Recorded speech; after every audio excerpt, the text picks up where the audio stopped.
Muy bien. Buenos días una vez más a todos. Empezamos ahora con nuestra clase 5. Y ya necesitamos enfocarnos en qué hacemos ahora. Frente a todo lo que hemos visto, frente a las condiciones que han vivido las personas que han sufrido de violencia familiar, ¿qué hacemos entonces? ¿Cómo los ayudamos? ¿De qué manera podemos llegar a sus corazones, a sus mentes y a sus comportamientos? Vamos a empezar comprendiendo cómo es que el ser humano comienza a tener una condición de vida. Esto lo vimos la primera sesión, solamente quiero recordarles que somos seres biológicos que enferman, somos seres biológicos que se duelen y somos seres sociales que necesitan de la interacción con otras personas. Pero también somos seres espirituales que a través de nuestro comportamiento podemos trascender a otras personas. No solamente somos carne y hueso, no solamente somos las cosas que pensamos o sentimos, no solamente somos gente que interactúa con otra gente. También trascendemos a través de nuestras vidas, a través de lo que hacemos. Es más, por ejemplo, si usted en algún momento ha compartido parte de lo que ha aprendido aquí con otra persona, entonces usted está permitiendo que yo, la labor que hice a través de esta investigación, trascienda. Eso es espiritual. Eso no tiene nada que ver con lo natural, porque es una forma en que ¿se recuerdan esa parte en donde dice que Dios sopló aliento de vida? ¿No?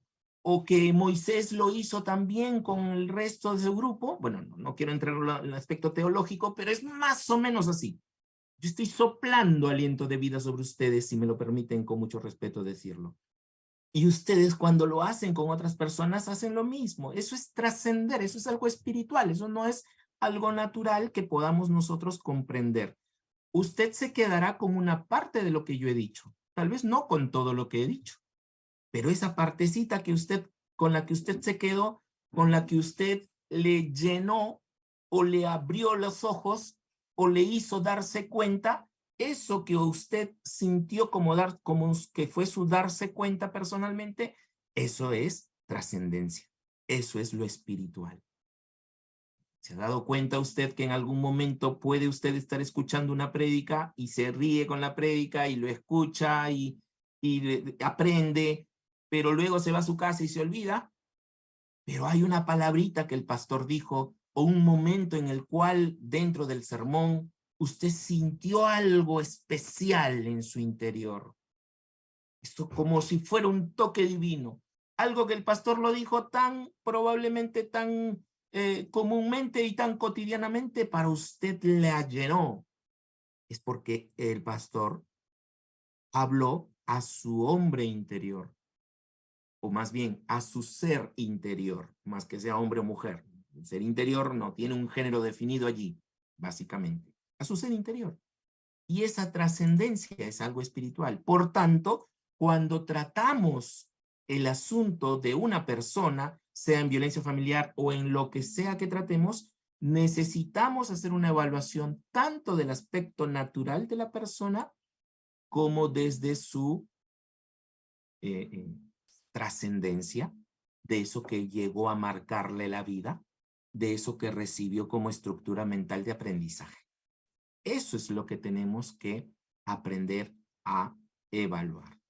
Miren lo que dice en una investigación hace muchos años atrás ya. En México ocurría esto, de 1000 adolescentes mexicanos. Yo les decía en la clase anterior, les decía, si quiere cambiar una generación, tiene que cambiar a los adolescentes. Por eso es que la ideología que están viniendo sobre la vida de las personas están atacando tremendamente a los adolescentes. Ustedes ni se imaginan, algunos seguramente habrán visto algunas de las películas que Netflix da para adolescentes. No se imaginan, está lleno de ideologías y está lleno completamente de mensajes incluso que van en contra de la propia persona misma, ¿no? ¿Que deberían sacarlo? Yo diría que no. Yo diría incluso que deberían verlo acompañado del adolescente. Es más, esto es un reto que lancé en la organización de jóvenes que trabajo también, dictando algunos talleres. Les decía, ¿por qué no pedirle a los jóvenes, a los adolescentes, que puedan durante la semana ver una serie y el sábado que les toca el culto de jóvenes, se ponen a analizar juntos lo que vieron en la serie? ¿Qué aprendizajes pueden obtener? ¿Con qué personajes se pueden identificar? ¿Qué actividades se pueden hacer en la vida cotidiana que se parezcan a eso? ¿Y cómo confundimos o cómo identificamos, si es una confusión, lo que la realidad de la televisión nos dice con la realidad que la persona vive? Todo esto es un grupo de análisis que ayuda a que el adolescente reflexione. El adolescente necesita contenido en su mente para poder tomar decisiones correctas. Entonces, ellos decían, le preguntaron a este grupo de adolescentes si sufría algún tipo de violencia en su noviazgo, y el 90% dijo no. Pero cuando le preguntaron, ¿tu novio te llama constantemente para preguntarte dónde estás o con quién o qué haces?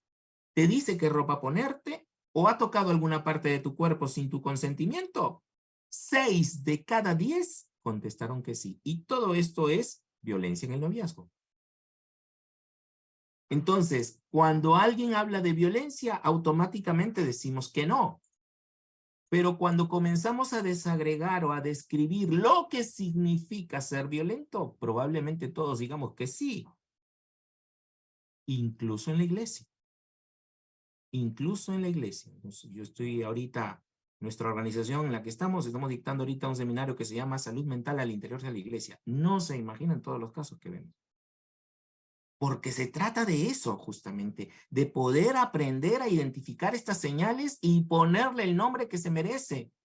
Y no asumir que, porque está dentro de la iglesia, simplemente no hay violencia, como me lo dijeron en alguna reunión pastoral en la que acudí una vez. Me invitan a predicar a una reunión pastoral y mi tema fue justamente la violencia familiar en hogares cristianos. Y uno de los pastores se levantó y me dijo, perdóneme hermano, pero usted está hablando otra cosa, o sea, esto no tiene nada que ver, en las iglesias no hay violencia. ¿Cómo se le ocurre tener que hablar, unir las palabras violencia familiar en la iglesia? Eso es imposible, mi hermano. Bueno, le dije, le agradezco su opinión.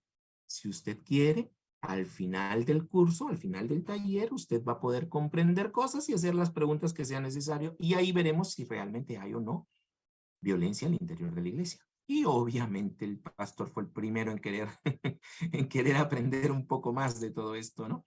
Entonces, en un albergue mexicano dice, 9 de cada 10 mujeres maltratadas vivieron su violencia desde el noviazgo. Insisto, por favor, con mucho respeto, no se enfoque solamente en predicarle a los adultos. Necesitamos tener niños y adolescentes comprometidos con la no violencia.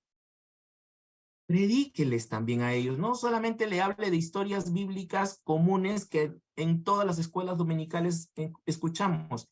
Hábleles de esas historias bíblicas donde hay violencia, como por ejemplo el caso de Amnón y Tamar, como por ejemplo el caso de Caín y Abel, como por ejemplo el caso de Jacob con sus mujeres.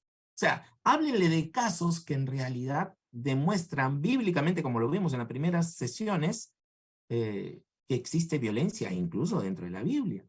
Analícelo con ellos y permítanle también descubrir qué se puede hacer y qué no. Una investigadora de hace muchos años también escribió 22 señales de violencia contra las mujeres que ahora, en este tiempo también, se producen con hombres. Miren usted, hacer chistes descalificadores con ella. ¿Cuántos jóvenes y adolescentes utilizan la broma para poder, en vez de bromear, burlarse de la gente? Y es una clave. Desde ahí yo les ayudaría a que cuando trabajen temas de bullying, en los colegios, el bullying, empiecen diferenciando la broma de la burla y que ellos encuentren las diferencias entre lo que es bromear y lo que es burlarse de la gente. Si tiene jóvenes, trátelo también con ellos, porque ahí empieza la violencia. Los chistes descalificadores. Desaparecer por cortos periodos de tiempo, justamente también en el noviazgo, desaparecen. Ahora, usted dirá, pero ¿por qué estamos hablando de los novios? Es que ahí empieza la violencia. Todos queremos tratar violencia familiar, pero no nos damos cuenta que esa violencia familiar tuvo un inicio. Desde cuando comenzaron a conocerse en pareja. Cada vez que yo trato con una pareja, aún sea violenta o no, siempre les pregunto, ¿cómo se conocieron? ¿Qué te gustaba de ella o qué te gustaba de él? O incluso, eh, eh, ¿qué es lo que te llevó a aceptarlo o aceptarla? Con esa información vamos estructurando todas estas cosas que hemos venido hablando. Amenazar con terminar la relación, manipular a la pareja. Hay gente, bueno, no sé si hasta ahora, pero hay gente en ese tiempo que volteaba a mirar a otras damas, aludir y aludir a ello, ¿no? Recuerdo a una persona que le decía a su pareja, uy, mira esa chica, mira, así deberías vestirte. Y eso es violento totalmente. Y la chica solo se reía. José, veo tu mano levantada. Adelante, por favor. Sí, profesor. Lo que pasa es que algunas damas, en este caso está montado sobre el caso de la mujer, en algunas damas identifican que la cosa no está bien, pero se niegan a aceptar esa realidad. Dicen, no, yo puedo cambiar eso, yo lo puedo cambiar, yo lo voy a enseñar, lo voy a formar a mi imagen y semejanza. Y ahí aceptan la violencia de alguna manera, profesor. Totalmente de acuerdo, José. Eso se llama el síndrome de la Mujer Maravilla. Bueno, ahora en estas alturas creo que lo van a tener que cambiar, porque la Mujer Maravilla es de los 80. Pero ese síndrome de la Mujer Maravilla es yo lo voy a cambiar, ¿no? Yo lo puedo transformar. O cuando nos casemos, va a aprender, ¿no? Eso también es otra forma de aceptar la violencia producto de todo lo que hemos hablado ahorita. Bien, bien por el aporte, José, gracias. Hacer desplantes, reclamar públicamente, negar la relación. Esto, por ejemplo, fue creado antes de las redes sociales, ¿eh? Y miren, ya estaba pasando. Y ahora con las redes sociales más. No se imaginan la cantidad de parejas que se niegan a publicar en redes sociales que tienen una pareja. Y lo niegan a hacer porque ya tienen otra.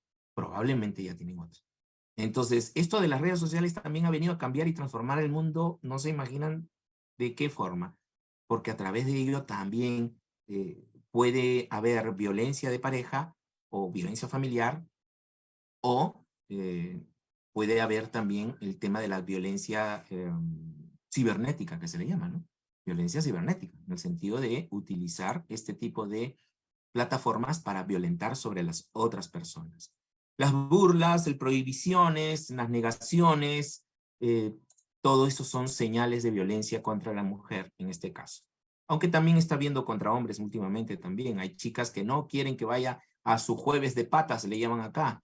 Patas le dicen a los amigos, entonces le dicen jueves de patas, que tiene que haber sus jueves de amigos, no quieren que vaya. No, si tú te vas, te olvidas de mí y todas esas cosas. Por eso digo, ya no solamente son violencia contra la mujer, también contra algunos varones. Hacer que la pareja abandone los estudios. Sí, recuerdo a una jovencita que le pidió a su chico que si verdaderamente la amaba, que pasara el día con ella, porque estaba sola y sus padres habían salido de viaje.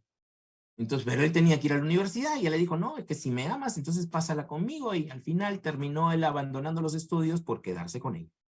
Impedirle que siga trabajando, obligarla a peinarse o vestirse al gusto del marido o de la esposa o de la novia, perdón, o del novio. Acariciarse agresivamente también es una causa de daño. Darle lo que le llaman acá bofetadas caricias, esos que te soban la cara, el rostro y te dicen, ya mamita, ya mamita, o ya papito, ya, y cada vez es más intenso, ¿no? Eso suele pasar en los juegos de los chicos. Sacudir a la pareja por los hombros, bueno, empujarla, pellizcarla, eso ya es algo común, o acosarla sexualmente. Bien, empecemos con algo importante, por favor. La labor de un consejero no es decirle a la persona qué debe hacer o qué no puede hacer. Por favor, se lo digo esto con mucho respeto porque en las iglesias estamos muy habituados a decirle ya, ¿vas a buscar consejería? O algunos dicen no, pero no sabes qué hacer, pero busca al pastor, pues, para que te diga qué tienes que hacer. Y perdónenme, el pastor no es quien te debe decirte qué tienes que hacer. Y nosotros, los consejeros, menos podemos decirle a la gente qué tiene que hacer. Eso es una confusión muy errada, porque hemos visto que consejero es el que da consejos. Ah, entonces voy a pedirle un consejo. No, falso. Consejero es el que acompaña a descubrir la mejor elección en tu vida personal. Es un acompañante. No es el que guía tu vida, el que te dice qué tienes que hacer y qué no tienes que hacer. Por tanto, una de las, o tres de los principios básicos de un consejero, número 1, es aprender a escuchar. Aprender a escuchar y a guiarlos, pero no a, a lo que el consejero diga, sino a la exploración y comprensión de la misma persona. Es más, yo cuando doy terapia les digo a los chicos, yo no soy consejero, yo soy terapeuta. Como consejero, te puedo guiar en algún momento si quieres a que puedas descubrir cosas de ti. Pero como terapeuta, mi labor no es darte respuestas. Mi labor es hacerte preguntas para que tus respuestas, junto a las mías, nos permitan descubrir cosas importantes en tu vida. Entonces, esa es la labor de un consejero a diferencia de un terapeuta, ¿no? El terapeuta explora, investiga. Bueno, tenemos toda esta información científica que respalda, más el terapeuta es como un médico de la clínica cirujano, ¿no? Un médico cirujano en una clínica, ¿no? Es como eso. Y el consejero, no porque sea menos, sino porque la labor es importante, es como si fuera un médico auxiliar o un enfermero importante dentro de la organización, el que puede saber identificar cosas. El enfermero o la enfermera es fácil de identificar cuando ve una patología, pero no es que ella directamente la trate, ella lo que hace es darte algunas ayudas necesarias para poder derivarte al especialista que sabe qué cortar, dónde cortar y cómo cortar y cuándo cortar, sobre todo, ¿no? Entonces, escuchar es la clave, pero escuchar las necesidades de la persona, los requerimientos de la persona. No es prestar atención a ti mismo, sino a lo que la persona necesita. Lo segundo, que es importante, es informar. ¿Qué significa informar? Significa que usted debe conocer qué está ocurriendo en el interior de la persona. Y más que juzgarla, debe ayudarla a comprender por qué actúa como actúa. No se trata de decirle, oye, ¿cómo se te ocurre quedarte en una casa así? Pero si te está golpeando, ¿por qué sigues allí? No, no, no, no. Si le está golpeando y sigue allí, es porque tiene algo que no le permite cambiar su dirección. Y además, lo ha buscado porque está justamente necesitando la ayuda para salir de allí. No es que se le ocurrió, dice, ah, hoy día voy a conversar con el hermanito y la hermanita que es consejera, voy a conversar mi vida. No, no, no. Y está allí porque busca ayuda, pero busca una ayuda adecuada. No como esa persona que alguna vez me dijo, vengo aquí porque en realidad estaba mejor cuando estaba peor. Me dije, así, ¿cómo es eso? Le digo, es que me sentía mucho mejor aún cuando estaba peor. Antes él estaba peor y buscó a una persona que se autodenominaba coach de vida y esa condición hizo que se sintiera peor de lo que ya se sentía. En vez de mejorar, terminó sintiéndose peor. Abandonó el tratamiento, no quiso saber nada de ese coach de vida y por iniciativa del pastor decidió buscar una ayuda terapéutica que en ese contexto viene a buscar ayuda, ¿no? Entonces me decía yo, no sé, yo me sentía mejor cuando estaba peor, ahora me siento fatal, ¿no? Por esa condición. Pues es importante por eso saber a quién derivar las personas también. No tengo nada en contra de los coaches de vida, si es que se estudia y se sabe cuál es su rol con firmeza y con prudencia, yo creo que hacen una buena labor.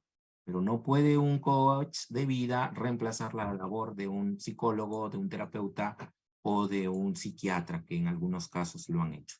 Entonces, informar implica conocer, que usted conozca qué está pasando y darle la orientación necesaria para que la persona sepa qué es lo que está sintiendo y qué es lo que está viviendo y por qué está viviendo lo que está viviendo. Es lo que yo he hecho con ustedes durante todo este proceso de capacitación, es informarles de todo esto. Usted se da cuenta y dice, uy, eso me pasaba a mí probablemente, o pasaba a alguien que conozco, o usted probablemente diga, wow, esto no me lo sabía, ahora sí ya lo sé. Ya, eso es informar. Yo no estoy queriendo que usted cambie de vida, yo no estoy diciéndole, tiene que usted cambiar de vida, ¿cómo se le ocurre tener que estar así? No, no, no, no. Yo solo le estoy dando la información clara, prudente, incluso, y de forma eficaz, basada en investigación y basada en conocimiento, no solo de ciencia, sino también de fe, perdón. No solo de ciencia, sino de fe. Y a través de esta información, usted tiene mayor claridad y usted puede elegir el camino que quiera llevar. Continuar en el lugar donde está o empezar a cambiar paulatinamente el camino que está llevando. Y finalmente, esa es la labor del consejero. Después de escucharlo, después de informarle, orientarlo. Pero no de forma directiva, a menos que la persona necesite una dirección. Y cuando lo necesite es cuando ya pues, no puede salir sola, entonces hay que ayudarlo. Mira, yo te voy a acompañar para hacer la denuncia. O yo te voy a acompañar para poder hablar con el pastor. O yo te voy a acompañar para poder intentar hablar con el esposo o con la esposa. Pero es yo te voy a acompañar. Entonces, hay que explorar, hay que evaluar, hay que definir qué opciones tenemos. De eso se trata. Usted no puede dar la opción. Usted puede explorar junto a la persona para ver las opciones que tenemos. Si usted le da la opción, pueden ocurrir dos cosas. Número uno, que la persona se vuelva dependiente de usted. Entonces, pastor, no sabía qué hacer y por eso he venido a buscarle. Pastor, no sabía qué decirle a mi hijo y por eso quiero que usted le hable a mi hijo. Pastor, y todo es pastor o pastora, pastora, pastora. Se vuelve dependiente de usted. Y lo peor es que usted puede terminar enganchándose con esa persona. Y no me refiero al enganche emocional del enamoramiento solamente, sino a engancharse con su dolor. Ay, pobrecita esta hermanita, o pobrecito este hermanito. Y usted comenzará a sufrir el dolor de ella. Cuidado con el enganche emocional. Por eso no podemos generar dependencia. Y número dos, es que lo que usted le diga que haga cuando lo hace, si lo hace mal, no lo va a funcionar. Y si no le funciona, ¿quién es el culpable? ¿O quién es la culpable? Nunca va a ser la persona que lo hizo, sino quien le dijo que lo hizo, o quien le dijo qué hacer, más bien. Entonces usted se terminará siendo culpable de estas cosas. Se trata de fomentar la reflexión. Entonces, en vez de la confrontación. No podemos tener a alguien que se viene a buscar ayuda, no podemos condenarlo más de lo que ya se siente condenado. Cuidado con la ayuda que brindamos. Cuidado con la ayuda que brindamos. ¿Okay?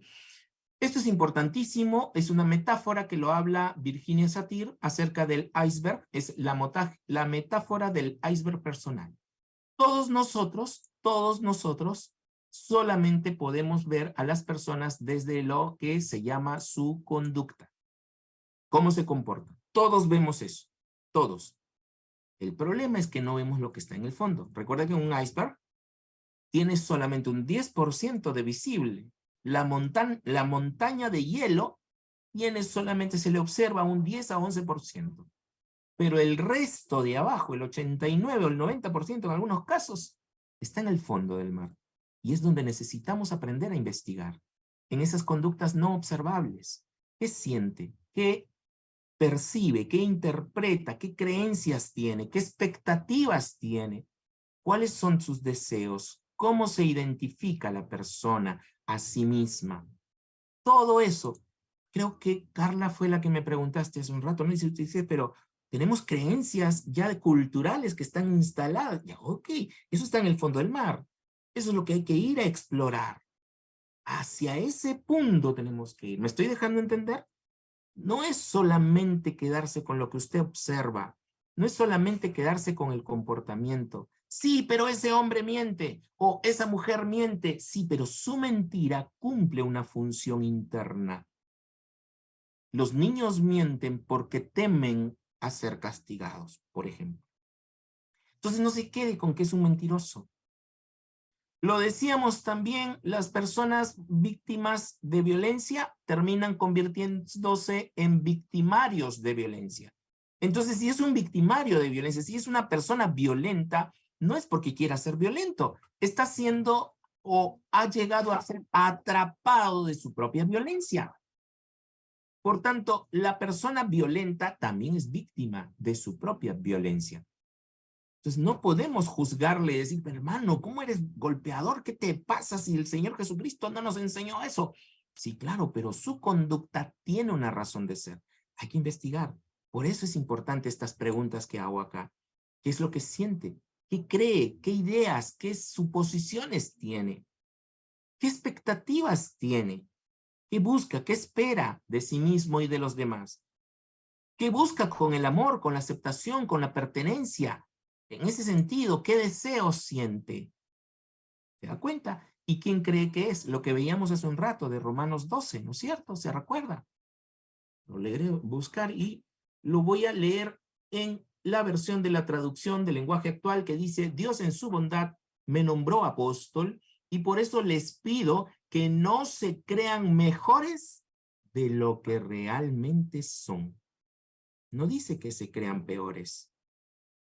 No se crean mejores de lo que realmente son. Y dice, más bien véanse ustedes mismos según la capacidad que Dios les ha dado como seguidores de Cristo.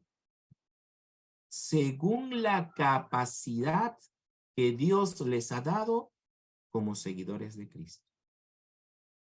Así es que la nueva traducción viviente dice, sean realistas al evaluarse a ustedes mismos. Sean realistas. ¿Qué verso era? Romanos 12:3. 12:3. De Romanos dice eso. Entonces, esa identidad está basada en algo. Hay que explorarla. ¿Qué cosa es lo que piensa de sí mismo? ¿Qué cosa piensa ella de sí misma? Romanos 12:3 es clave para trabajar en esto. ¿Ok? Continuemos. Otra. Los conflictos que vive, ¿es un conflicto de pareja o es un conflicto de persona? ¿Por qué? Mire usted algunos conflictos producto de la interacción en pareja. Incapacidad para solucionar problemas. Desacuerdos constantes.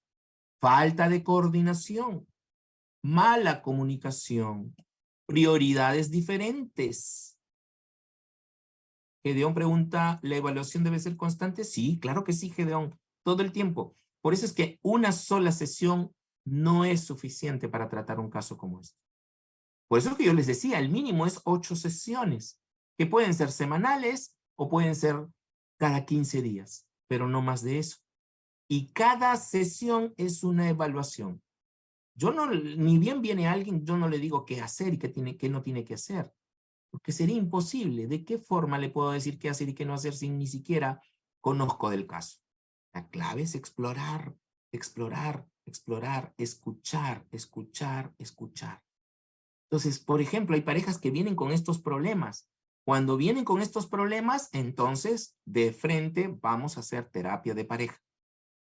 Cuando hay una incompatibilidad financiera, incompatibilidad sexual o incluso violencia en pareja, vamos a hablar en términos de pareja. Pero, y ahí viene el otro problema, que muchos de estos problemas nacen de problemas personales no resueltos.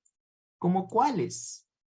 La falta de compromiso personal, el mal manejo de su vida emocional, no sabe cómo controlar su ira, las heridas emocionales no resueltas,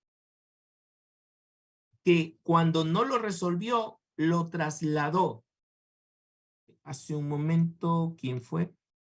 En la clase anterior fue Rosa, me parece, la que preguntó acerca de quedarse en un hogar violento o con una persona violenta psicológicamente, aun cuando ella no había vivido en un hogar violento. Cuando esa persona no había vivido en un hogar violento, se quedaban, ¿no? Entonces, ¿por qué? Cuando habla del contexto del vivir sin padre, entonces ahí ya no es un problema de pareja, no es un problema de violencia, es un problema de abandono personal que no se ha podido recuperar y no se ha podido lograr establecer una ayuda para ese abandono. Entonces, primero trabajamos el abandono. Allí, cuando vienen en pareja a buscar ayuda, lo primero que yo hago es, después de escucharlo en la primera sesión, es decirle, bueno, lo que ustedes necesitan no es una terapia de pareja, aún no.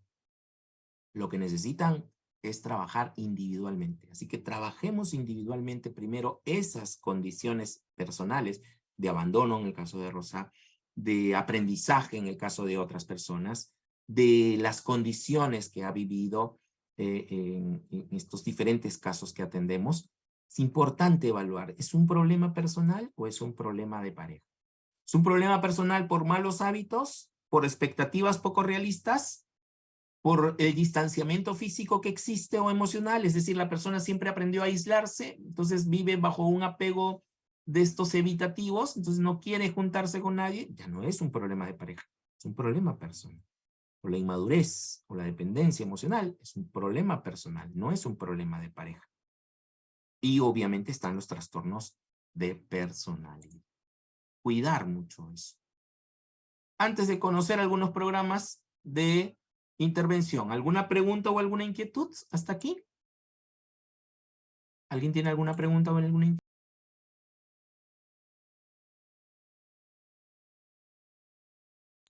¿Algún comentario, sugerencia o queja? Tal vez también son válidas las quejas, ¿sí?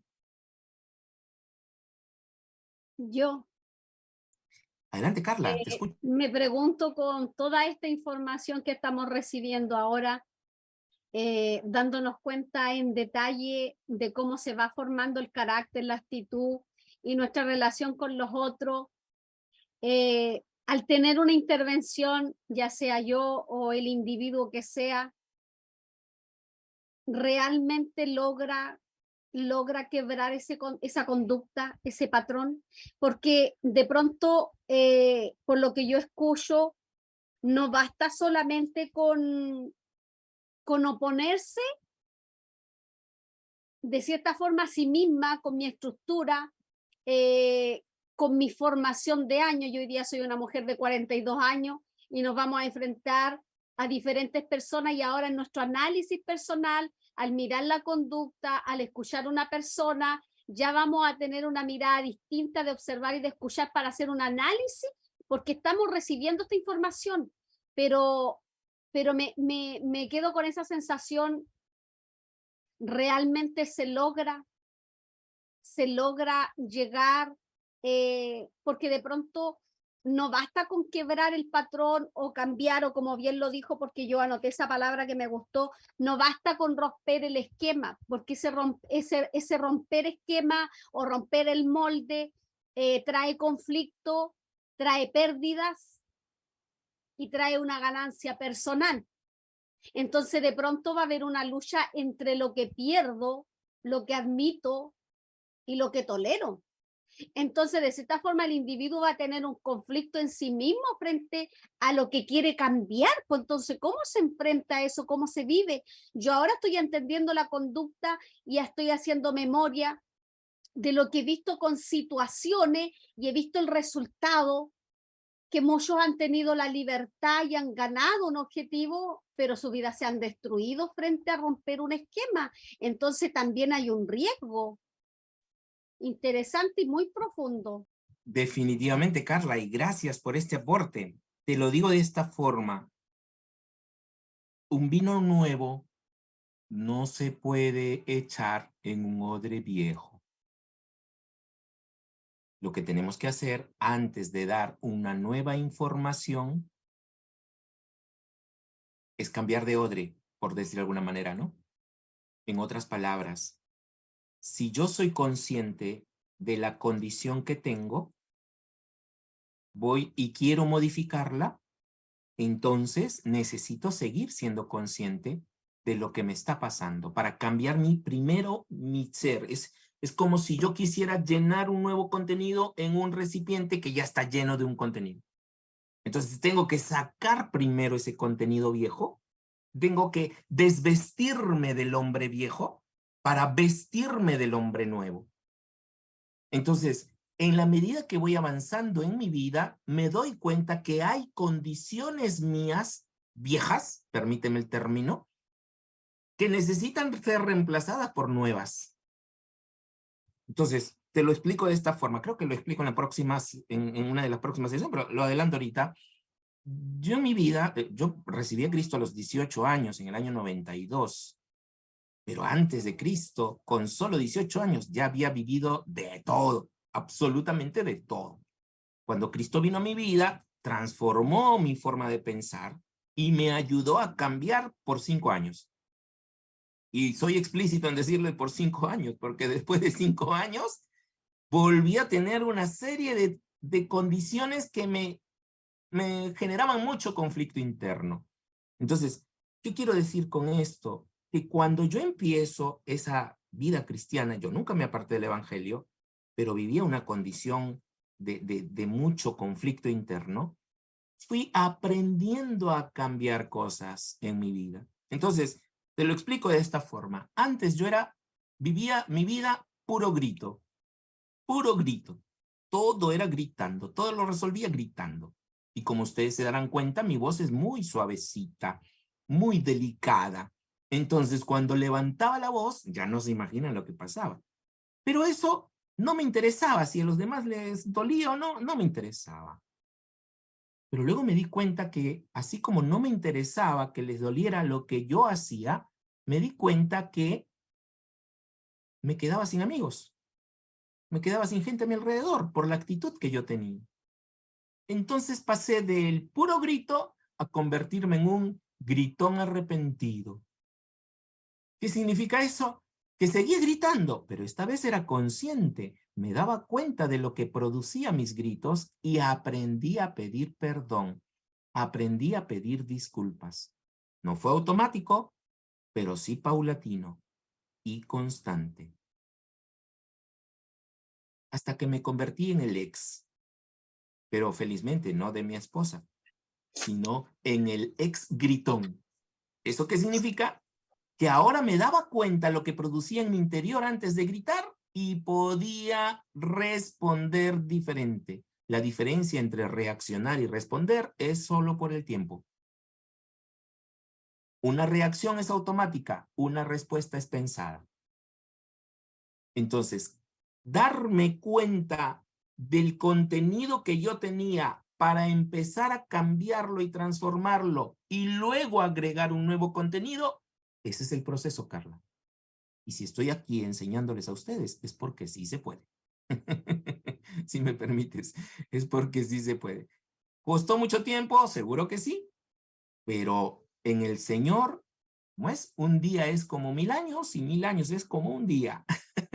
Así es que vamos con eso. Gedeón, veo tu mano levantada y luego leo lo de Laura. Por favor, adelante, Gedeón. Buenas tardes, maestro. Algo que me ha llamado la curiosidad, usted mencionó la palabra conciencia. Yo he visto, sobre todo en iglesias evangélicas acá en Perú, los miembros que asisten a una iglesia no tienen son inconscientes de sus actos. Siendo cristianos, son inconscientes de sus actos, o sea, actúan de una manera ya, ¿cómo se puede Automática. decir? Automática, descarada. Y eso me ha llevado a pensar, ¿y cómo se puede atacar ese problema de que uno es inconsciente, ¿no? Actúan como no sé, por actuar. Y esa es mi pregunta, ¿cómo se puede atacar ese punto? Gracias. Excelente, Gedeón. Tú has dado en el clavo. Efesios 4:17 habla de esa conciencia, de aquellos que no tienen conciencia de Dios. Y qué curioso que Pablo le habla a Efesios, o sea, le escribe esa carta a los efesios, a creyentes, y les está diciendo que creyentes no tienen conciencia de Dios. O sea, esto vuela la cabeza, ¿eh? Gedeón, te digo eso solamente ahora porque hay en la siguiente sesión vamos a tratar ese versículo en particular, Efesios capítulo 4, verso 17 en adelante. Lo vamos a tratar allí y ahí vamos a saber cómo se reestructura incluso este tema de la reestructuración cognitiva de la que les he estado mencionando. Ciertamente, Gedeón, eso es, pero la gente no tiene conciencia en general, creyentes o no, porque vivimos, y me incluyo, en automático. Reaccionamos en vez de responder. ¿Sabe qué significa la palabra responsabilidad? Justamente significa eso, la habilidad para responder. Eso es responsabilidad, la habilidad para responder. Entonces, lo que necesitamos enseñar en todas las generaciones es tener la habilidad para responder ante una situación que la vida nos presente. Jesucristo lo dijo de esta manera sencilla. Él dijo, ¿no? En el mundo, ¿qué dijo? En el mundo tendréis aflicción. Pero confiad, yo he vencido al mundo. ¿Qué?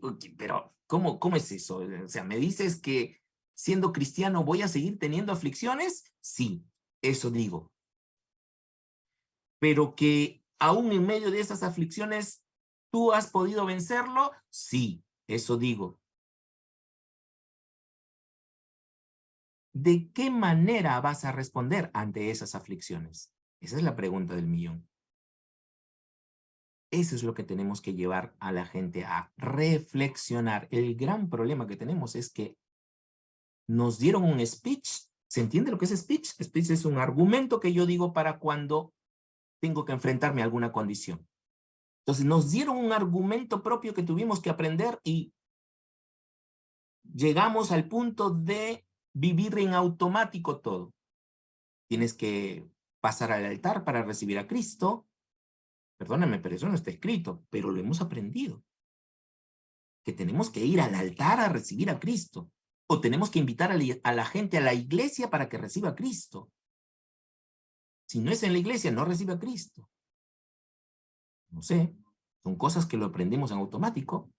En automático sabemos que no podemos, no sé, pues, no podemos lastimar a nadie, pero a veces hacemos bromas que terminan siendo burlas y terminamos lastimando, porque no somos conscientes.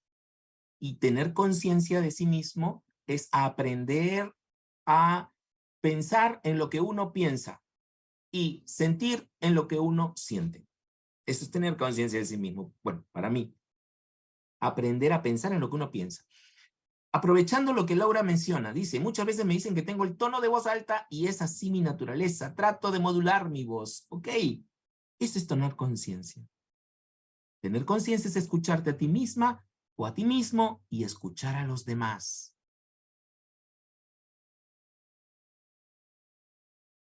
¿Qué dicen de mí mismo? Diría Jesús. ¿Se recuerdan ese momento?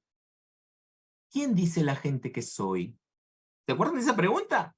¿Jesús tendría necesidad de saber qué dice la gente de él? No. ¿Pero por qué lo dijo? Porque fue finalmente una enseñanza. ¿Y quién dicen ustedes que soy yo? Porque le respondieron, bueno, algunos dicen que eres Juan el Bautista o un profeta. ¿Y quién dice ustedes que soy? Eso es identidad. ¿Tú estás seguro de mi identidad? Le preguntaba Jesús en otras palabras. Miren cuántas cosas para tratar, ¿eh? Y estamos hablando del tema de violencia. Pero son muchas riquezas que usted puede comenzar a tratar con las personas. Así que, Gedón, gracias por este aporte grandioso y gracias también porque la próxima sesión lo vamos a ver en la clase 6, está lo que es una intervención pastoral sobre la violencia basado en Efesios capítulo 4 y desde ya vayan leyéndolo, por favor, para que lo tengan, ¿ok? Muy bien, veamos algunos programas de intervención y los objetivos a tratar. Ya que nos gusta trabajar con estructuras, esta es la estructura clave para poder trabajar. ¿Qué tengo que trabajar con una persona víctima de violencia familiar? Número 1, tratar con su culpa. Clave que la persona sepa que no es culpable de la violencia. Clave que la persona sepa que no fue ella o él quien buscó ser violento o que le generaran violencia a esa persona. Es clave que podamos entender eso. Tratamiento de la culpa. 2, tratamiento del déficit de autoestima. Nuevamente Romanos 12:3, si no me equivoco, lo que hemos visto hace un momento, que cada uno sepa tener el concepto de sí con cordura. Ni menos ni más. El énfasis es generalmente en tener un mayor concepto de sí. Pero muy poco nos damos cuenta de que también enseñamos a tener un concepto de sí mismo muy inferior a la realidad. Yo una ocasión, una profesora le pregunté, bueno, le hablé una pregunta y ella me respondió, y mientras me respondió, otra persona del salón de donde estábamos le dijo, licenciada, y le comenzó a hacer su pregunta, ¿no? Pero la interrumpió diciéndole licenciada. Y a mí me sorprendió su respuesta, porque ella me dijo, ella les dijo al padre, perdón, no soy licenciada, soy doctora.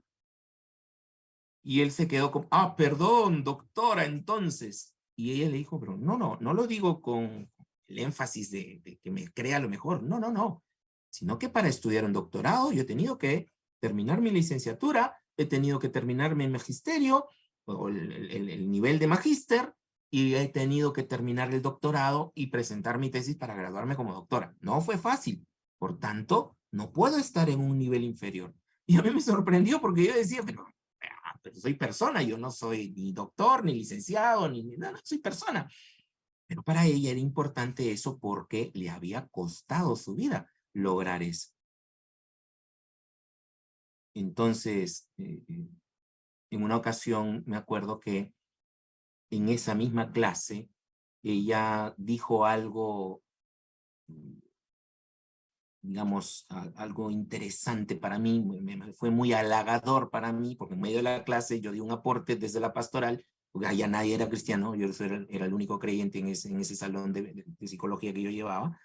Entonces, di un aporte desde la interpretación bíblica, y ella me dijo algo, un halago, me dio un halago muy interesante, muy importante, que para mí me llenó mucho, y yo le dije, bueno, dijo, ah, no fue nada, gracias, nada más, y no sabía que pensaba eso ella de mí. Y recuerdo que ella ahí públicamente me dijo, César, el día que te dé un halago, agradécelo y recíbelo, porque es algo que te has ganado, porque no es un aporte común el que tú has dado para las personas. Así que aprende a recibir el halago. Y yo me quedé pensando y dije, aprende a recibir el halago significa que no lo he hecho. Y me puse a pensar, y ciertamente, ¿se acuerda que le decía que yo no le podía decir no a nadie? Era justamente por eso, porque nunca estuve acostumbrado a recibir halagos. Y vivir en un ambiente violento, y les doy honesto, yo amo a mis padres me aman mucho, ellos han reconocido todo el maltrato que recibí en ese tiempo, y hemos podido tener nuestro tiempo de sanidad, pero este tema de la autoestima es clave, enseñarle a la gente a dar halagos. Yo siempre les pregunto a las personas, ¿cuántas veces al día tiene que llamarle la atención a su hijo? Y a veces me dicen, wow, es un montón. Yo digo, vamos a poner un número, ¿ya? A mí me gusta trabajar con números. Si 10 veces al día le llamo la atención a mi hijo, al mes son 300 veces. ¿Cuántas veces al día reconozco un logro de mis hijos y lo reconozco públicamente, halagando el comportamiento de mi hijo? Que si sea una sola vez al día, serían 30 mensajes al mes. En un mes de 30 días estoy hablando. Entonces, ¿qué pesa más en el cerebro de un niño? ¿300 mensajes de que no sabe hacer las cosas o 30 mensajes de lo que sí sabe hacer? ¿Se da cuenta la diferencia? Eso es autoestima, mis hermanos. Eso es la forma de poder aprender a valorar lo que cada uno hace. ¿Cuántas veces aquellos que tienen líderes a su cargo, cuántas veces se acercó al líder a preguntarle cómo le va a él o a ella como persona, no en el ministerio? ¿Cuántas veces se acercó a decirle, gracias por tu aporte, gracias por tu labor, me encanta que hicieras ese trabajo, o me encanta que hayas hecho esa dinámica con los jóvenes, me encantó mucho, gracias por ello? Aprendamos también la cultura de halagar a las personas. Jesucristo se encargó de halagar, incluso cuando dijo, de todos los que conozco, a nadie he conocido a alguien con mayor fe como el que tiene creo que era el soldado, uno de los soldados, ¿no? Nadie conoció mejor que a este. Aún cuando quiso culturalmente burlarse de esa mujer que vino a comerse la comida que cae de la mesa, ¿se recuerdan? El hijo ha sido para... ¿no? La comida es para los hijos, no para los perrillos, ¿no? Y la mujer dijo, aún los perrillos pueden comer de lo que cae de la mesa. Y Jesús, ¡buah! ¡Bum!, se asombró. Y lo dijo también públicamente para que esa persona sea también recordada. Igual con la mujer que lloró a sus pies y derramó el alabastro en sus pies y la secó con con sus cabellos. Y Jesucristo la resaltó para que su nombre sea recordado el resto del tiempo. O sea, tenemos un Cristo halagador, mis hermanos.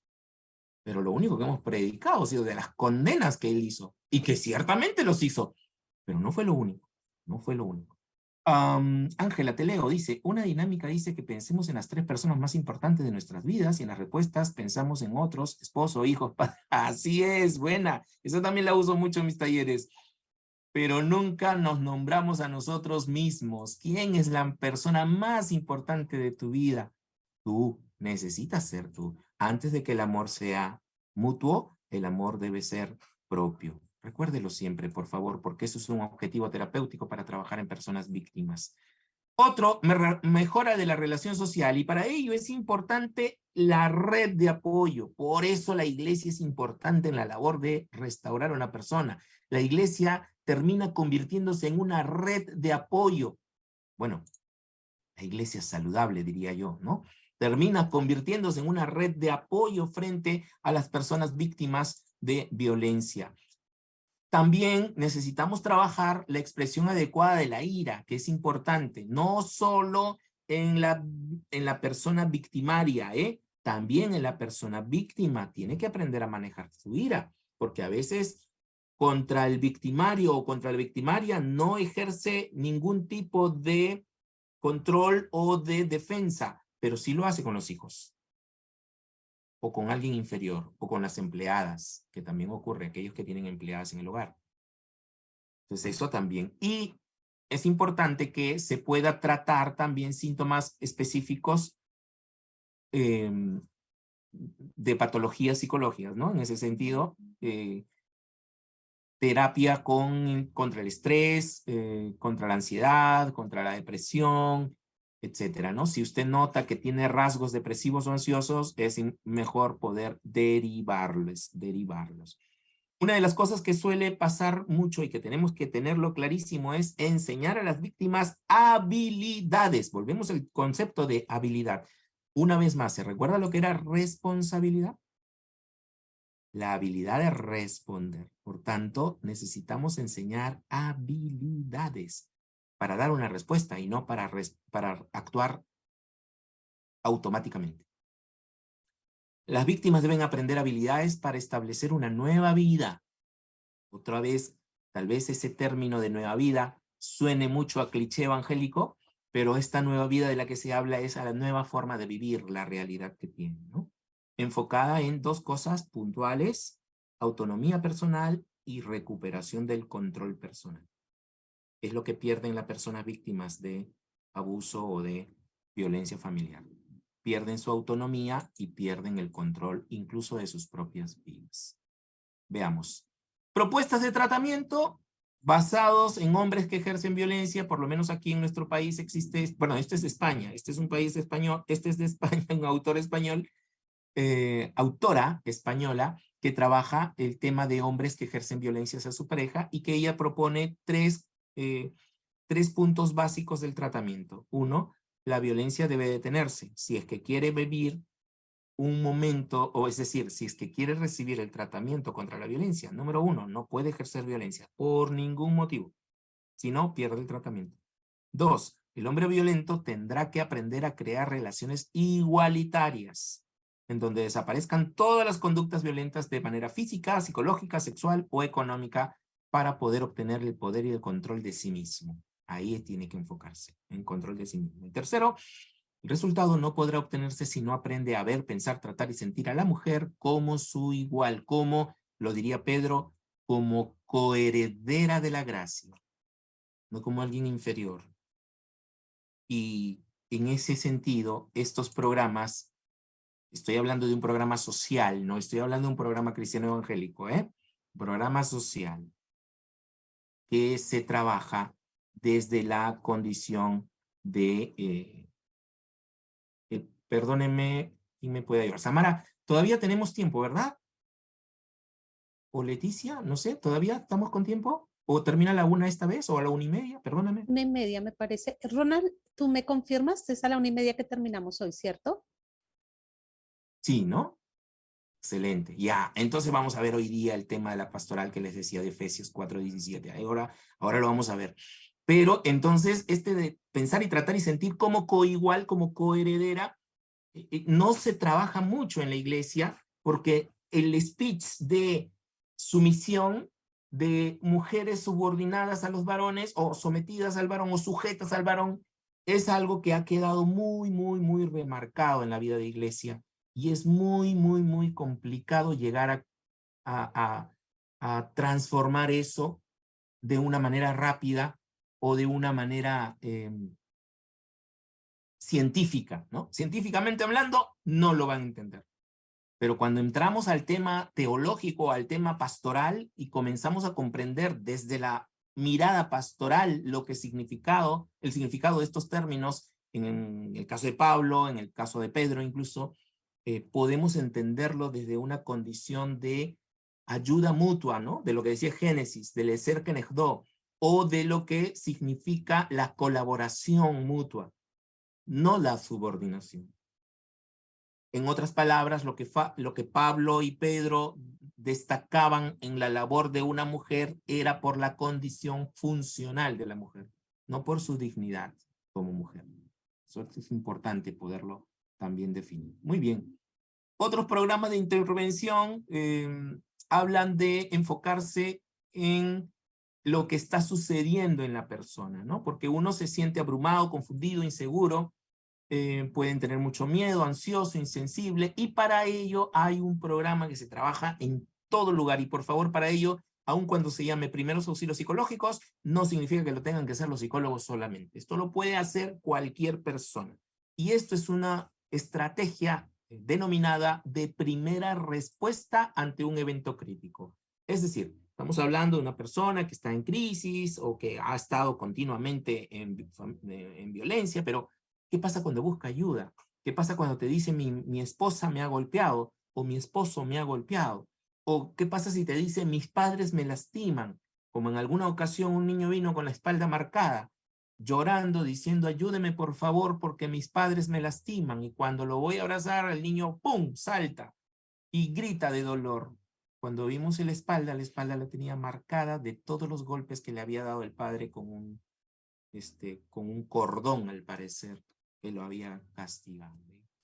Dolorosísimo, dolorosísimo ese cuadro. Entonces, los primeros auxilios psicológicos es una manera de poder intervenir prontamente para poder tratar casos como estos, casos críticos, ¿ok? Es una analogía de los primeros auxilios fisiológicos. La idea es estabilizar a la persona y mitigar el momento del estrés agudo que vive.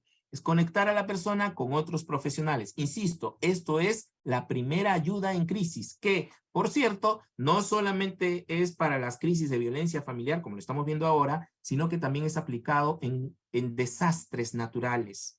Cuando una persona sufre de desastres naturales, cuando hay un terremoto, cuando hay un aniego, un huracán, qué sé yo, lo que sea un desastre natural, las personas entran en crisis. ¿Qué hacemos ante esas crisis? Primeros auxilios psicológicos. Apréndalo muy bien, por favor, porque esto es una estrategia de mucha, mucha, mucha ayuda en cualquier momento de crisis, incluso hasta en un accidente automovilístico, un accidente de casa, un incendio, lo que sea crítico para la persona que esté viviendo un estrés agudo. Estos primeros auxilios psicológicos ayudan a estabilizar y a mitigar. ¿Okay? Hay un curso incluso gratuito sobre esos primeros auxilios psicológicos. Hay un curso gratuito en una universidad española que uno puede inscribirse en curso gratis de primeros auxilios psicológicos y lo reciben, son 10 clases me parece, y incluso puede también recibir su certificación previo pago con respecto a ello, ¿no? Así es que estos primeros auxilios psicológicos es clave de poder aprender. Lo otro es el programa de intervención. En este caso, si me lo permiten, con mucho respeto, es algo propio que creé para una organización que hace un tiempo atrás trabajamos, también en desastres y también en crisis familiares, que se llama Recuperando la Calma, y calma por el acrónimo de lo que vamos a ver cómo tratar para recuperarla. Primero, comienzo preguntando qué puedo hacer por ti. Es imposible que usted vaya a querer ayudarle y querer hacer algo que no sabe si la persona lo quiere o no. Está basado en lo que Jesucristo le dijo a los ciegos, no sé, ¿qué quieren que yo haga? ¿No? ¿Recuerdan cuando los ciegos vinieron a preguntarle a Jesús, Jesús, por favor, hijo de David, ten misericordia de mí? Y él dijo, ¿qué quieres que yo haga? ¿No? Que devuélvenos la vista, dijo, ¿no? Entonces hay que atender a la necesidad que tiene la persona. Puede que algunos digan, recuerdo haber escuchado a alguien decir, ¿y qué pasa si ese ciego le pedía a Jesús un bastón más largo? Entonces Jesús le daba el bastón, pero seguía ciego. A veces hay gente que no sabe qué es lo que puede pedir, aun cuando lo tiene al mismo Cristo frente delante de él, ¿no? Entonces, ¿qué puedo hacer por ti? Es clave que podamos preguntar. Lo segundo es acompañar escuchando. Y nuevamente, sin aconsejar, sin presionar. Es como le decía a un chico ayer, ¿cómo puedes pedirle a alguien que está con bronquios, o sea, que está enfermo de los bronquios, pedirle que no tosa? Va a venir tosiendo porque está enfermo de los bronquios. Entonces usted no le puede decir, ay, hermano, deja de toser, ¿por qué toses a cada rato? Tú tienes que declarar en el nombre de Cristo que eres sano, deja de toser. Es imposible, mi hermano, está enfermo de los bronquios y los bronquios es una parte fisiológica de su cuerpo que necesita atención médica. No necesita atención espiritual, perdónenme, con mucho respeto. Entonces hay que acompañar escuchándolo, sin presionar, sin aconsejar y sobre todo, eso último, por favor, hablar poco. Necesitamos escuchar más y hablar poco. Alguien decía alguna vez, ¿tú sabes por qué Dios nos puso 2 orejas y una sola boca? Ah, ok, para eso es, para que aprendas a escuchar mejor y limites tus palabras. Así es que, lo siguiente, aprender a permitirle a la persona a liberar emociones.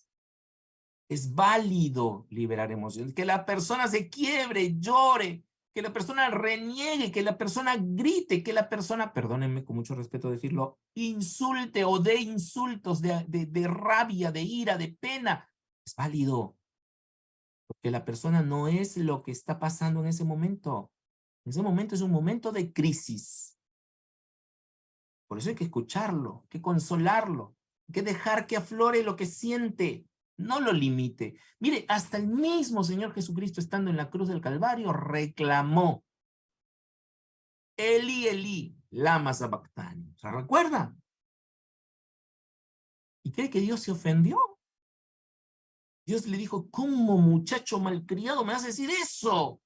Estás a punto de morirte. ¿Cómo te voy a...? Yo nunca te he abandonado. Y sí lo abandonó.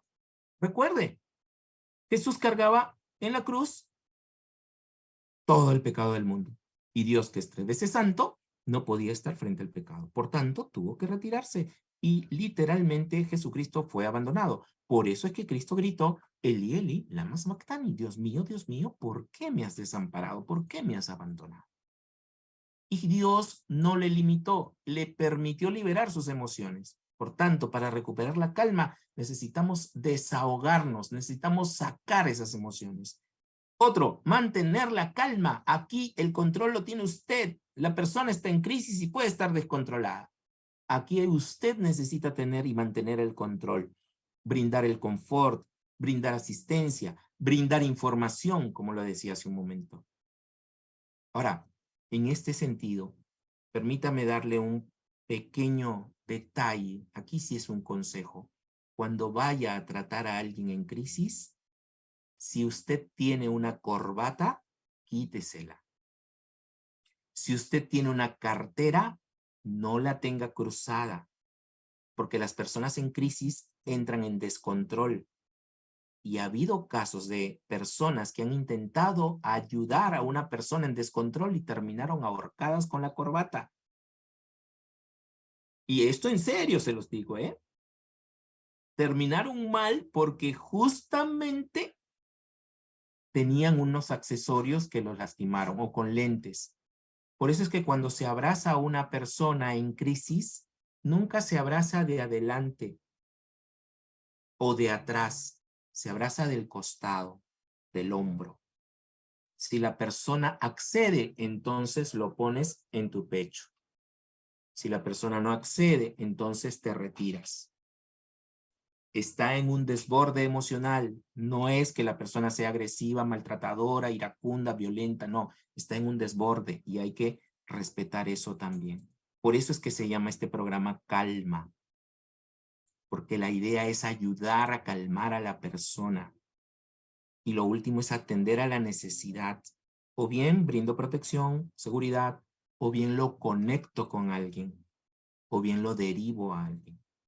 Espero que esto le pueda ayudar a poder trabajar este tema de calmar a una persona en crisis, en una situación de vulnerabilidad, en donde podamos permitirle a la persona nuevamente restablecerse. No intente allí darle consejos, ni permítame, ¿no? Y lo digo con mucho respeto, ¿eh? No intente leerle la Biblia a través de pasajes bíblicos que usted conozca y le diga los pasajes y fluya en pasajes. No, mis hermanos, yo a veces veo a algunas personas que ponen pasajes bíblicos en el Facebook, pero lo ponen así, tal y como lo están. Póngale un argumento personal, póngale aunque sea una traducción bíblica en lenguaje actual o en el lenguaje que usted quiera, pero ponga algo más específico, no solo lance versículos como si fueran a hacer algo por sí mismos. Dios lo hace definitivamente, pero necesitamos también atender a la necesidad de las personas, no solamente quedarnos en, ¿ok? La derivación especializada, bueno, está la psiquiatría, está el psicólogo o está el asesoramiento pastoral. A veces como consejeros cristianos también necesitamos la ayuda pastoral.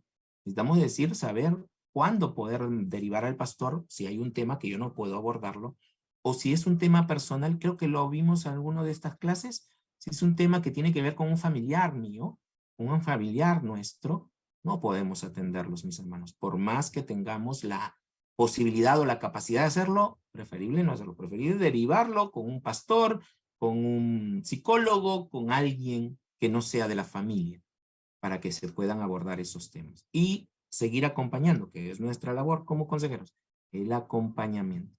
Eso es clave de poder hacerlo para poder trabajar esas actividades, ¿no? La derivación especializada. ¿Cuándo un psicólogo y cuándo un psiquiatra? Esto es clave también.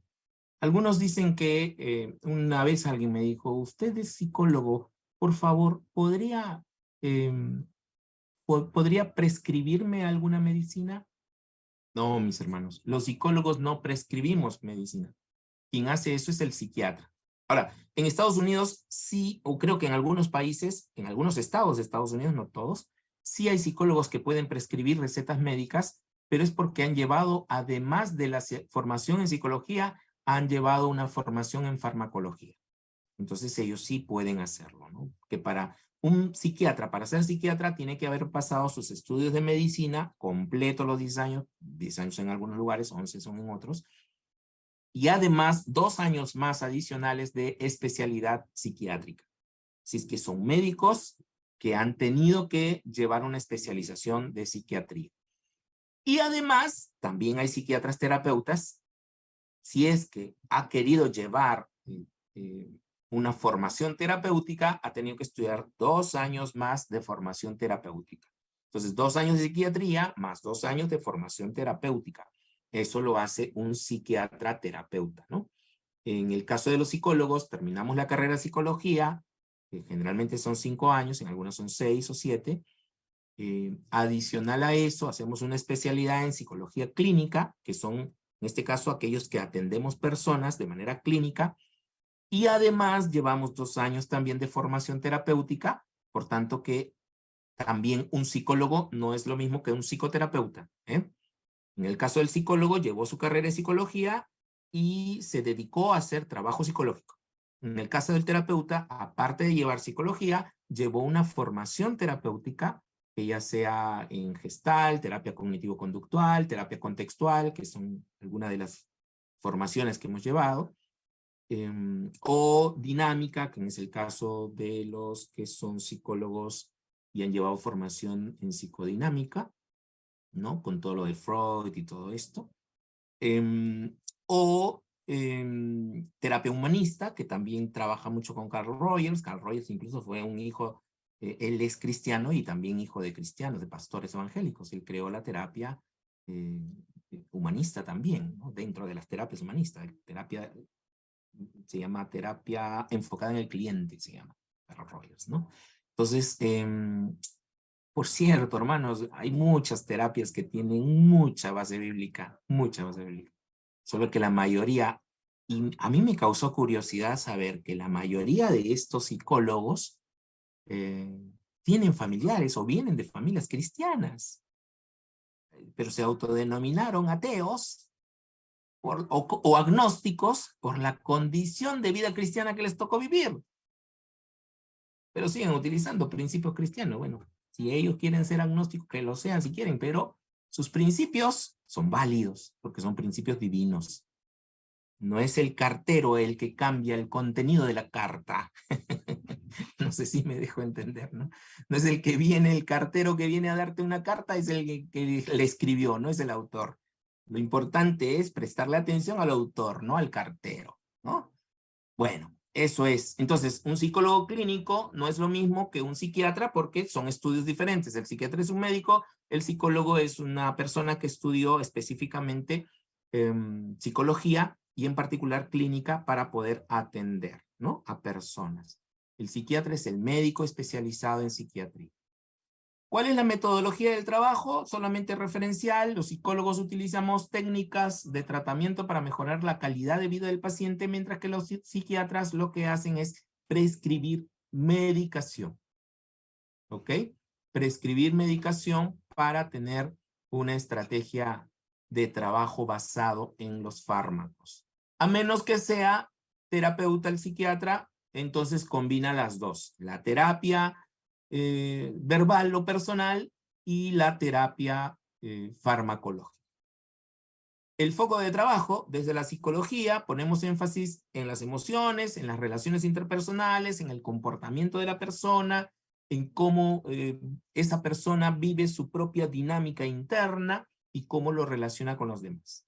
En el caso del psiquiatra, los aspectos que se centran básicamente son aspectos fisiológicos, donde hablan específicamente de la química del cuerpo humano, ¿no? Aunque ahora, a través de las neurociencias, ya hay muchos psicólogos que también pueden enfocarse en el trabajo de los químicos del cerebro. Cuando hablamos de las dopaminas, la serotonina y todas las minas que tenemos en el cerebro, están basados en neurociencias, ¿no?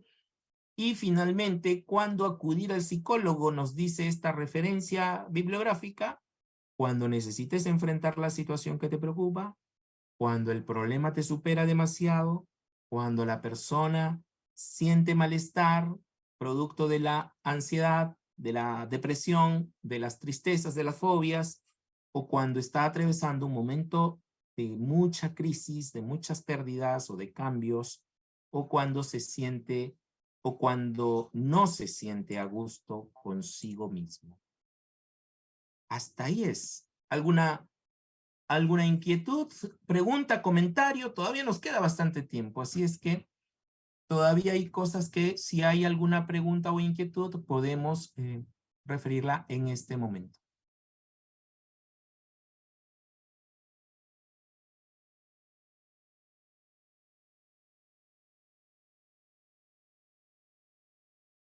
Muy bien, veo. Ah, perdón, Ángela, ¿estás aplaudiendo o es tu mano levantada? Perdóname.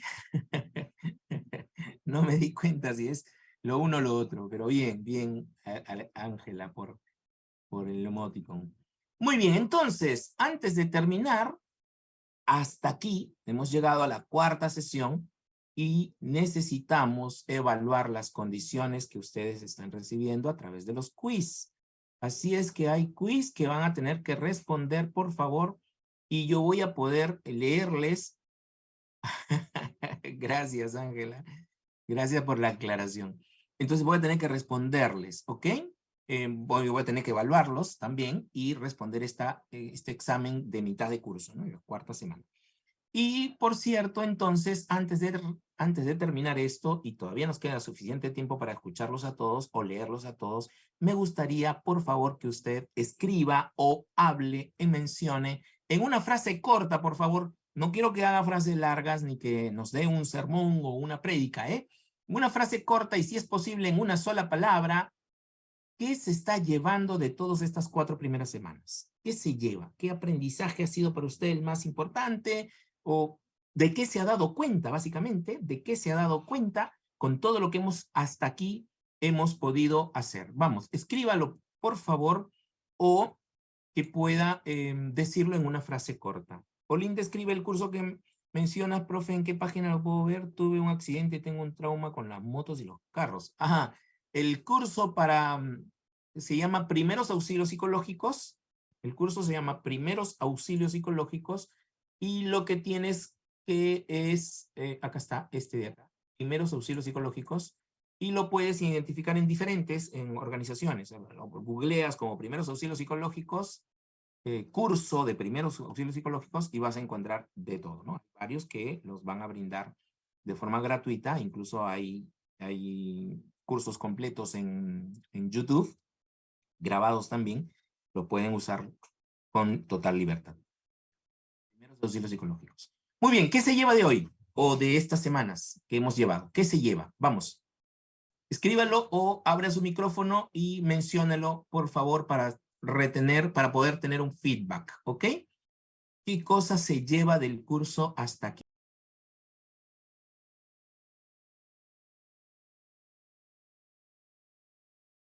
Puede usar una palabra o una frase corta. Escriba, por favor, o menciónelo con su audio abierto. Te leo, Hilda. Muy bien. Teniendo conocimiento, se hace uno más sensible a las necesidades de los demás. Excelente, Hilda. Me encanta tu frase, como para tuitearlo, ¿eh? Para tuitearlo. También que me encantan las redes. Teniendo conocimiento, se hace uno más sensible a las necesidades de los demás. Qué lindo. Ethel, reflexionar sobre mi vida. Qué bien, Ethel. Me encanta. Excelente. Ángela, valiosísimo aprendizaje de lo que recibo, quiero dar. Amén. Qué lindo. Me encanta. Beatriz dice, me encantó la clase donde vimos los tipos de violencia en el contexto bíblico. Cierto, Beatriz, de verdad que es una clase importante. Yo diría incluso para nuestro contexto en el cual estamos, la más importante de todas, ¿eh? La más importante de todas. Bray escribe que se lleva calma. Excelente, Bray, excelente. Doris dice, me inspira a estudiar psicología. Oh, qué lindo, Doris. Muchos éxitos, ¿eh? Muchos éxitos. En realidad hace mucha falta en este tiempo, hace mucha falta psicólogos y sobre todo psicólogos con principios cristianos, que por cierto, no existe la psicología cristiana, ¿eh? No existe eso. Existen psicólogos con principios cristianos, que es diferente. Genial, Miriam. Me llevo una metanoia. Excelente. Gracias, Miriam, por decirlo, pero es eso, es un cambio de mentalidad. Se trata de eso. Y si eso lo recibimos, eso tenemos que producirlo en los demás también. Gedeón dice, muchísimo para compartir. Muy bien, Gedeón. Adelante, varón. Adelante. Puedes volver a ver los temas como para poder sacar información y poderlo compartir con los demás. Muchísimo para compartir. Aprovéchalos todos. Eusebio dice, es una herramienta que nos ayuda a explorar lo que necesita en la iglesia. Cierto, Eusebio. Muy bien dicho. La iglesia necesita estos temas y no porque no los haya abordado, sino porque los ha abordado de una manera probablemente parcializada. Muchas gracias por ello, Miguel dice, haber aprendido el porqué de muchos comportamientos erróneos de las personas. Cierto. Has dicho muy bien, Miguel, y has usado el término correcto, porque son comportamientos erróneos de las personas. No son personas erróneas. Y me tomo un momento para hablar de esta reflexión a través de lo que Miguel ha escrito. Una cosa es la persona y otra cosa es su comportamiento. Ojo, Uno es la persona y otro es su comportamiento. La persona tiene principios, deseos, expectativas, como lo hemos visto con el tema hace un momento, lo vimos con el, ¿dónde estamos? A ver, con el iceberg, ¿no? ¿Se acuerdan del iceberg? Ahí está. La persona es completa, con conductas, emociones, percepciones, expectativas, deseos, identidad. Esa es la persona entera. Pero la conducta es lo que observamos. No podemos juzgar a una persona por su conducta. Tal vez por eso Jesucristo, o el mismo Dios decía, ¿no? Que él mira el corazón de la persona. No mira sus conductas, no mira su apariencia, no mira lo que ven. Ven el corazón. Así es que has dicho muy bien, Miguel. Comportamientos erróneos, no personas erróneas. Laura, te leo, dice, he aprendido que procedo de una familia ensamblada. Oh, mira, interesante. Y recibí violencia familiar de parte de una hermana mayor, de parte de madre, y ahora lo puedo entender y perdonar. Qué lindo, Laura, qué lindo. Me alegra, me agrada que hayas escrito esto. No hay solución sin comprensión. Para poder solucionar algo, tenemos que comprenderlo. Por tanto, no hay perdón sin entendimiento. Y tú lo has dicho, tú lo has escrito, Laura. Tú misma te has dado cuenta que para poder perdonar, necesitabas entender. Así es que me alegro por tu aprendizaje. Excelente. Gracias por compartirlo, Laura. Carla, te leo, dice, recibí la respuesta que nunca tuve y resolví. Amén.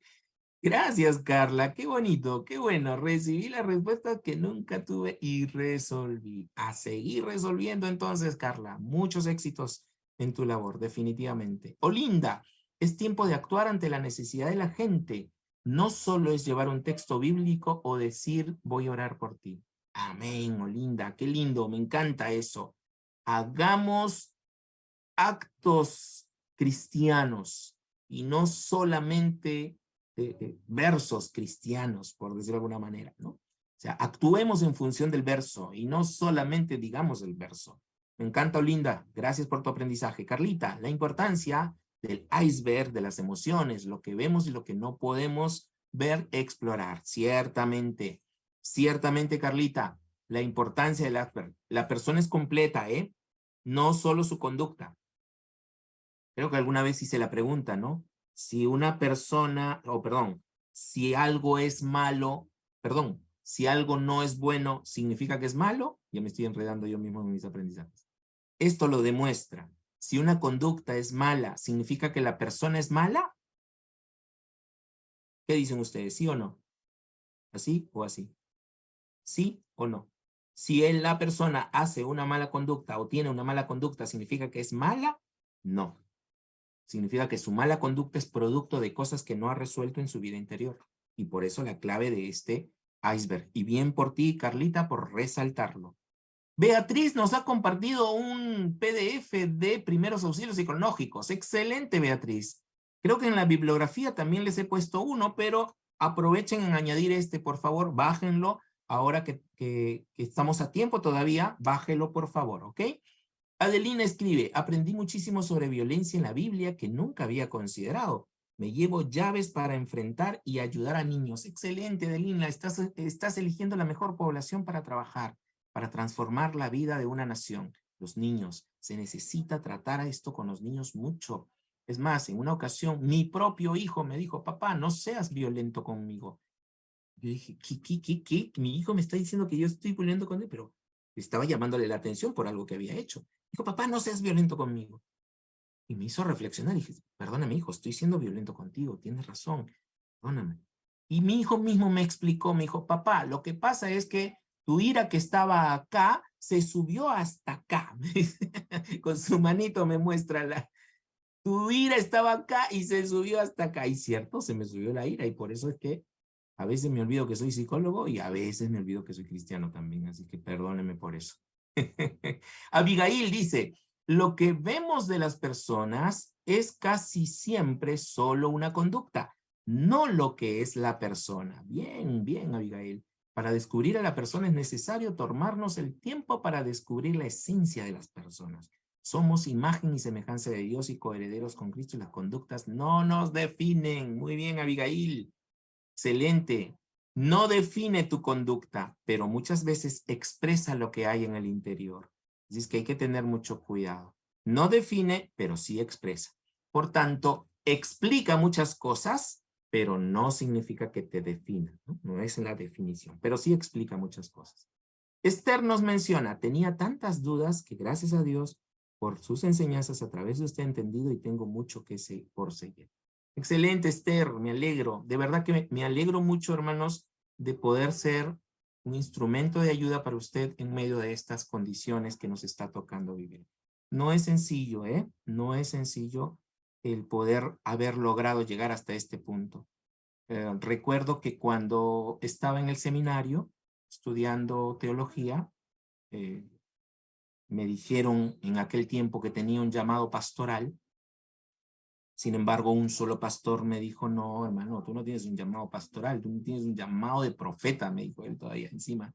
El pastor no es al nivel al cual Dios te ha llamado, sino al de profeta. Y según él, su criterio era un nivel mayor que el de pastor. No lo creo yo personalmente así, pero él lo mencionó de esa forma. ¿Y por qué le digo esto? Porque el día en que yo estudié teología en el seminario y decidí dejarlo para irme a estudiar psicología, uy, mis hermanos, se me vinieron encima todos los que aquel momento eran profesores pastores. Y un solo pastor me dijo, hermano, si Dios te ha llamado a usar instrumentos del mundo, me dijo así, literal, instrumentos del mundo, pues use esos instrumentos del mundo para el reino del Señor. Lo único que te pido, me dijo él, que hasta ahora es no solamente mi pastor, sino que además es mi amigo, me dijo, lo único que te pido es que nunca te apartes del Señor. Que todo lo que aprendas puedas traerlo a la obra del Señor. Y parte de esto que yo tengo compartiendo con ustedes es palabra que este pastor y amigo mío me puso en el corazón desde que yo decidí dejar el seminario para estudiar, dejar teología para estudiar psicología. Sin embargo, y no digo que sea malo por si acaso estudiar teología porque tengo pendiente, el próximo año, Dios mediante, no sé si es el próximo año o a finales de año, ya tengo comprometido continuar mis estudios teológicos porque me interesa mucho abarcar ambas cosas, ¿no? La ciencia y la fe unidas para dar esto que tú has mencionado, Esther, el poder tener entendimiento del por qué la gente se comporta como se comporta. No solamente juzgar la conducta, sino también saber por qué. Es más, cuando Dios habla acerca del pecado, no habla de la maldad. El pecado tiene 3 acepciones diferentes. Hatak, Abon y no recuerdo ahorita los nombres, términos hebreos, pero el primero es errar al blanco. Pecar significa errar al blanco, significa no he coincidido con el objetivo que tenía. Y obviamente fallo, porque he pecado. Lo segundo es iniquidad. En la iniquidad yo sé que algo está mal, pero aún así lo hago. No sé por qué, pero lo hago. Y eso que hago causa malestar a mi vida o a los demás. Eso es iniquidad. Pero la tercera acepción de pecado es rebeldía. Y en la rebeldía es que yo hago algo que sé que está mal y que va a producir mal a aquel o aquella persona que me lastimó alguna vez. También eso es pecado. Y lo vemos en el Salmo 32, si no me equivoco, 52, donde David escribe el Salmo después de haberse encontrado con Betsabe. Y usa esos 3 términos. Mi pecado te declaré. Lava mi maldad. La iniquidad es maldad. Y perdona mi rebelión. Me rebelé contra ti. Esas 3 acepciones del pecado. Entonces, si los que hacen ciencia supieran esto, supieran que hay gente que termina pecando no porque quiera hacer algo malo. Gedeón, Salmo 51, excelente. Gracias, Gedeón, gracias. ¿Ves? Ni siquiera era ni 32 ni 52. Era 51. En eso sí soy un poquito malo de poder entender, o perdón, de saber en qué parte está específicamente. Pero de que lo he leído, lo he leído. ¿Qué les estaba diciendo? Me voy con esto. Bueno, termino con esto, ¿no? Esos 3 acepciones tienen que ver también con conductas de la persona. Por eso es importante analizar y evaluar las conductas de las personas. La iniquidad no nace de un corazón malvado solamente, nace de un corazón dolido. Y la rebeldía sí nace de un corazón malvado, del que se va en contra de Dios, del que quiere hacer cosas por lastimar a otros. Por eso es que Proverbios hablan de los que planifican la maldad. Entonces no son solamente personas que hacen un daño y punto, no. Lo planifican porque lastimosamente están dañadas en su vida más profunda. Y ciertamente hay personas que no cambian, hermanos, ¿eh? No van a cambiar. Y no cambian en ese sentido. Te leo Dalila, dice, el diplomado me ha abierto los ojos en cuanto a la vida. Amén. Ahora sé que tengo que abrir el corazón para seguir creciendo y ser de trascendencia. Me encanta, me encanta. Antes de terminar el curso anterior de ustedes, logré escuchar algo del hermano Mauricio, que me encantó, ¿no? Es el evangelio es para todos, no solo para los documentados, ¿no? Creo que algo así estaban hablando, ¿no? El evangelio es hasta para indocumentados, como lo decía en sus palabras. Es que me alegro muchísimo que estén ustedes aquí y los bendigo tremendamente para poder seguir avanzando en este tema. ¿Ok? No olviden de hacer su quiz, por favor.